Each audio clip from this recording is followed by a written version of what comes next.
My name is John Schmid, and I'm an economics journalist with the Milwaukee Journal-Sentinel. I'm on the Hainan Island, which is a tropical part of southern China, working on a story about the globalization of the paper industry. It's a project that actually began in Wisconsin, nowhere near China at all, and it began because Wisconsin, to this day, remains the leading producer of paper in the United States. What's interesting about Wisconsin is it's got literally an ink on paper economy, which seems like an anomaly. It seems precarious in an age of the iPad and Google.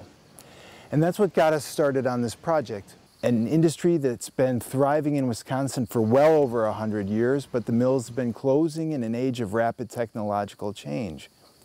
But that's not the only change that's been affecting the paper industry. When we started visiting mills in Wisconsin, we very quickly learned that people are talking increasingly about China.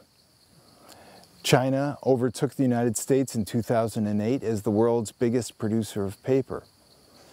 While Wisconsin mills have been closing, China's been adding mills. And that's had a lot of people scratching their heads in Wisconsin. According to the statistics, China per capita has very few trees. And many of the folks in Wisconsin have been wondering how China can make paper. Well, that's a really interesting question. China has had to innovate like crazy. The forest I'm standing in is a commercial timberland that was planted not very many years ago at all. These trees behind me are less than 7 years old, and yet they're towering basically 30 feet high. They're a species of eucalyptus tree that were crossbred for maximum growth and pulp yield. They actually make excellent pulp for paper. In Wisconsin,